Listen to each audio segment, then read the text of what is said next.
Today, I'm gonna share with you 10 ultimate vegan cooking hacks. They're gonna be really helpful for you. I feel like, honestly, I've been doing these for a really long time, but I was talking to a friend of mine who's a vegan and has been vegan for a really long time, and she didn't know some of these. So I decided to make a video because maybe there's some of you guys out there who don't know these hacks, and they can be incorporated and really help you cook. So before we get started, I just wanna remind you that you can enroll for my 21-day Healthy Vegan Challenge.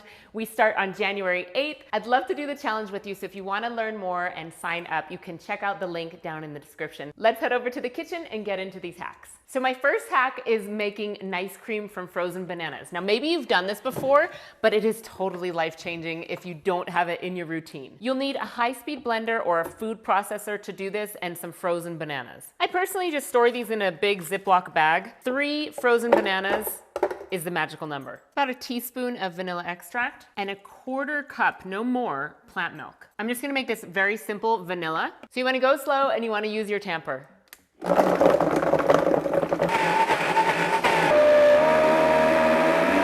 The perfect swirl, look at that. If you wanna make it a little bit sweeter, you could always add dates or maple syrup in there.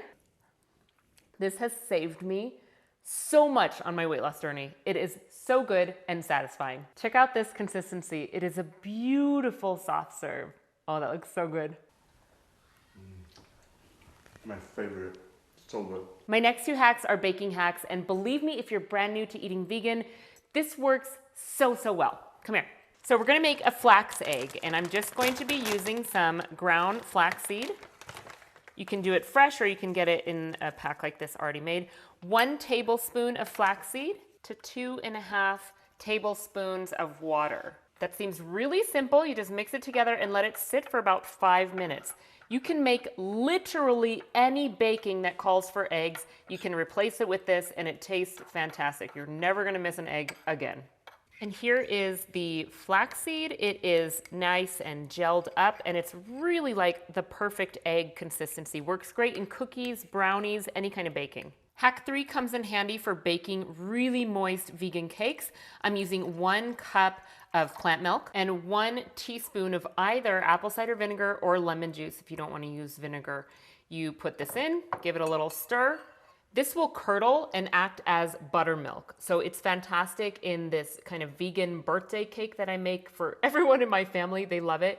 And the reason it comes out so moist and delicious is this. So here's the buttermilk. It's curdled and it would be ready to go right into a cake recipe, which is probably what I'm gonna do after I finish filming this. My 4th hack is homemade vegan Parmesan. Now, if you followed me for a long time, you're probably familiar with this recipe, but for me, something I grew up with was Kraft Parmesan cheese, which I know is like absolute crap, but this is very close to that, and it's vegan and it's really easy to make. You might even have everything in your pantry already. So I'm just gonna put this right into the jar that I will use to store it. It's a 1/4 cup of almond flour. You could use hemp seeds if you want, but I like the almond flour because it really gives that Parmesan cheese taste. This is going to be 2 tablespoons of nutritional yeast, 1/4 teaspoon of salt, and a 1/4 teaspoon of garlic powder.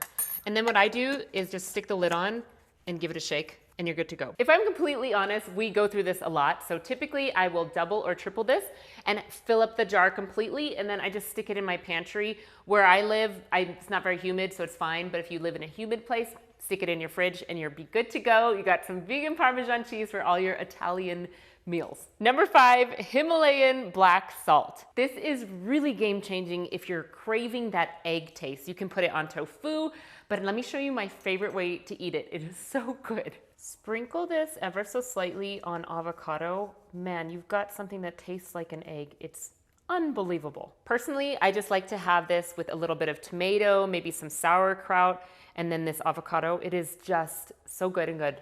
It's good and it's really, really good. Another way that you could eat this would be to mash a little bit of the avocado, put the sprinkle of the black salt on top, and put it on like a piece of toast. Yum. Put it on your tofu scramble. Anything else eggy? I got this particular bottle on Amazon in 2020, I remember, because we were doing a lot of cooking lives, and it's lasted me so very long. It's on its almost 4th year, so it's totally worth it. My next hack is liquid smoke. I really like this one from Living Nutritionals. It is fantastic for marinades. So I will use something like this. You can even use like the tiniest amount for tempeh, for tofu, anything you want to have like kind of a smoky, meaty meaty taste, it's fantastic in. And you're not doing anything that involves cruelty to animals, and it's a much healthier way to have something smoky. A little goes a very long way, so you don't want to completely ruin your dish by having too much. So give it a taste and see what you think. Next up is a really good trifecta that I've found for any kind of meat replacement.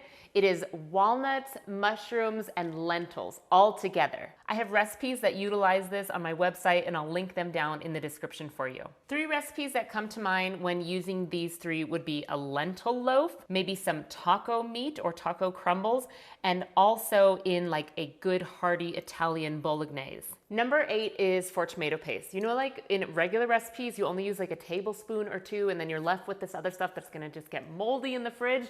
I have a hack for this.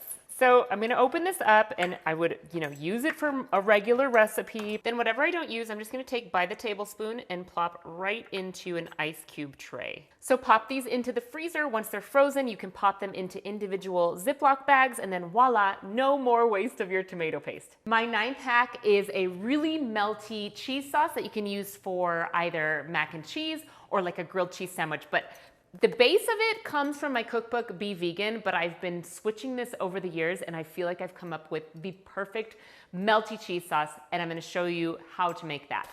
Half a cup of cashews. I've got 2 tablespoons of nutritional yeast, a teaspoon and a half of mustard, and half a teaspoon of salt, teaspoon of lemon juice, 2 tablespoons of chickpea miso or any kind of miso you enjoy. It really gives it a nice cheesy flavor. Half a cup of unsweetened plant milk, and then a 1/4 cup to a half a cup of water. 1 tablespoon of either tapioca starch or arrowroot powder. Then just blend this up. The great thing about this cheese sauce is you can have it as is, and it already looks super thick and creamy. Look at that, it's beautiful.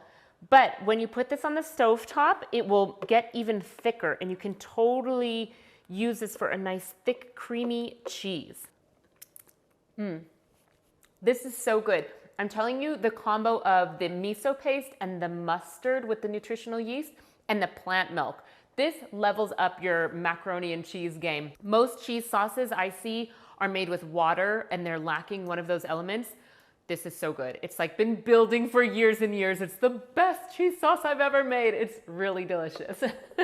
My 10th and final hack has made me such a better recipe developer and cook, and I know it's gonna help you too. So when in doubt, whenever making up some kind of recipe for yourself, think of this acronym, FASS. It's fat, acid, salt, and sweet. If you've made something and it's a little bit off, go back to this acronym and see where maybe you didn't put a fat in, or you didn't put an acid or a salt or a sweet, and you might just find that is the taste that you're missing. It changes everything. I have a salad dressing recipe video, which I will link down below, where I talk about using these elements to make a salad dressing, and it is so helpful, and I know it's gonna help you in all the recipes that you make. Fat, acid, salt, sweet. Leave a comment down below and share your favorite vegan hack with everybody so we can all get some more ideas and make cooking easier. If you want to join my 21-day healthy vegan challenge, I would love to have you. Check out the link down below for more information, and I will see you in my next video. Happy New Year, right? I wish you all the health and all the happiness, and have a beautiful 2024. Mwah! Bye.